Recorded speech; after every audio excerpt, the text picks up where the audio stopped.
আজকে দুপুরবেলা থেকে ভিডিও শুরু করলাম। আজকে বলতে এই ভিডিওটা দুদিন আগে করা, কিন্তু যেহেতু আমার রিচার্জ ছিল না তাই জন্য ভিডিও আমি ছাড়তে পারিনি।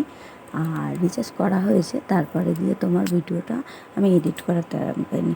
শুভ দুপুর বন্ধুরা, আপনারা ভালো আছেন? আমি ভালো আছি, আশা করছি আপনারাও ভালো আছেন। যে যেখানে আছেন সুস্থ আছেন। রাখির ছোট্ট সংসারে আপনাদের সবাইকে স্বাগত জানাই। তাড়াতাড়ি কাজ থেকে চলে এসেছি। আজকে তো রান্নাবান্না কিছু দেখানো হয়নি, যেহেতু তাড়াহুড়ো ছিল, ওই জন্য দেখানো হয়নি। আর কতটা গরম পড়েছে বন্ধুরা দেখতেই পাচ্ছেন। আমি মুখ দেখতে পাচ্ছি কি আমি নিজে বলতে পারছি না, যেহেতু আমি বক বক করছি, কিন্তু আমার মুখ দেখা যাচ্ছে কি আমি জানি না। সূর্যের এতটাই তাপ। এদিকে তাড়াতাড়ি করে জামা কাপড়গুলো কেচে নিলাম। কেচে নিয়ে তারপরে গিয়ে তোমাদের সঙ্গে দেখাতেছিলাম যে ছাদে। আর এদিকে পাম্প চালিয়েছি, যেহেতু জল এতটাই গরম যে চান করতে পারছি না, সেই জন্য। আর কাকিমার বাড়িতে যে বড়িটা দেখি, কাকিমার বাড়িতে এদের কলাইয়ের ডাল দিয়েছিল, সেই কলাইয়ের ডাল বেটে, অতটা ডাল কাকিমা বলেছে গোটা ডাল, যেহেতু কাকিমা বলেছে ওটা ইয়ে করা হবে না, সেদ্ধ করা যাবে না, ভাঙানো ডাল হলে তাহলে খেতাম, তুমি যদি নাও নাহলে ফেলে দাও। তখন আমার বুদ্ধিতে চাপলো আমি ডালটা নিয়ে যাই, নিয়ে যেয়ে ভিজিয়ে তাহলে বড়া করে দেবো। বড়া বলতে বড়ি করে ফেলবো। তা বড়ি করতে গেলে অনেক নিয়ম লাগে, আমি তো আর নিয়ম মেনে দিতে পারিনি, আর আমি জানিও না আমাদের বড়ি দেওয়ার নিয়ম আছে কি না। আমি তাই জন্য ডালগুলো ভিজিয়ে ভালো করে চটকে চটকে সাদা ডালগুলো বার করে নিয়ে খোসাগুলোকে করে দিয়ে তারপরে বড়ি দিয়েছি। আর ওইটা দিয়ে চাল কুমড়ো আলুর তরকারি রান্না করেছি, সেটাও বন্ধুরা তোমাদের সঙ্গে দেখিয়ে নেব। আর ওইদিকে কালকে জামা কাপড় কেচে দিয়েছিলাম, সেগুলো তো শুকিয়ে গেছে, সিঁড়িতে মেলা ছিল, ওগুলো তুলে নিয়েছিলাম। আর ছেলের ঘরে তো ছেলে থাকতে পারছে না, দেখতে পাচ্ছেন কতটাই গরম। আর নিচে চলে এসেছি। আসার পরে পুজোটা আপনাদের সঙ্গে বন্ধুরা শেয়ার করা হয়নি। পুজোটা যেহেতু সকালবেলায় আমি পুজো দিয়ে দিয়েছি, আর কাছ থেকে আসার সময় ফুল নিয়ে এসেছি, ফুলগুলো দিয়ে দিয়েছি। কিন্তু যেহেতু ফুল দিয়েছি দুপুরবেলা, তাই জন্য একটা ধূপকাঠিও ধরিয়ে দিলাম।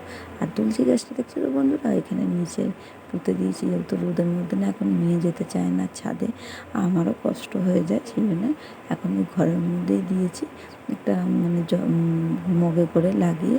আর দেখো সবার খাওয়া হয়ে গেছে, সবাই ঘুমাচ্ছে, আমারই খাওয়া হয়নি। আর তোমার চাল কুমড়ো দিয়ে ওই বড়ি বানিয়ে তরকারি করেছিলাম, আর এদিকে খারকোল বেটেছিলাম, আর গিয়ে তোমার ওটা উচ্ছে আলু ভাজা। আর গিয়ে আমার পাশের বাড়ি থেকে, মানে ও কাকি দিয়েছিল মেয়েকে একটু কচুর শাক, সেই জন্য কচুর শাকটা দেখাচ্ছিলাম, কচুর শাক রান্না করেছিল। আর কাকিমা একটা আম দিয়েছিল আমার মেয়েকে, সেই আমটা। আর দেখুন বন্ধুরা, আমরা তো এই ঘরে, যে ঘরে রান্না বান্না করে টিভি আছে তোমরা তো জানো, দুটো ঘর, ওই ঘরে থাকতে পারছে না বন্ধুরা, যেহেতু এতটাই গরম, ওই জন্য সবাই ওই ঘরে যেই দুপুরবেলাটা থাকছে। তাও ওই ঘরটাও না গরম হয়ে যাচ্ছে। আর সোমা দিদিভাইকে বলছি, সোমা দিদিভাই তুমি কিছু মনে করো না, আর একটা ভিডিও দেখছি, আর একটা ভিডিও দেখলাম তুমি সেটা কমেন্ট করেছো, আমি না সবার ভিডিও এরকম চালিয়ে রেখে দেখি, সেখানে কেউ কিছু মনে করো না, মিথ্যে কথা বলে তো লাভ নেই। আর ওদিকে সন্ধ্যেবেলা গিয়ে তোমার মেয়ে একটু কুকুরকে খেতে দিয়েছিল, ওরাও গরম হয়ে গেছে, ওকেরও হাঁপিয়ে গেছে, তাই জন্য শুয়ে রয়েছে। আর ওদিকে বাজার করে নিয়েছিল বড়মশাই, তাই জন্য একটু দেখিয়ে নিলাম। আর একটু মাছ এনেছিল পার্শে বাটা, সেইটা। আর ওদিকে চা হচ্ছে। আর বন্ধুরা আমাদের ফ্রিজে কত না বরফ জমেছে, সেইটা দেখুন। আমাদের যেহেতু বরফ গলানোর ওইটা সুইচটা, সেটা আমাদের নেই, যখন কিনেছি তখনই ভাঙা ছিল। ফ্রিজটাও আমাদের বন্ধুরা, যতই যা কিনেছি, মানে খুব একটা নতুন জিনিস কিনেছি তা কিন্তু না, কিন্তু আমার জিনিস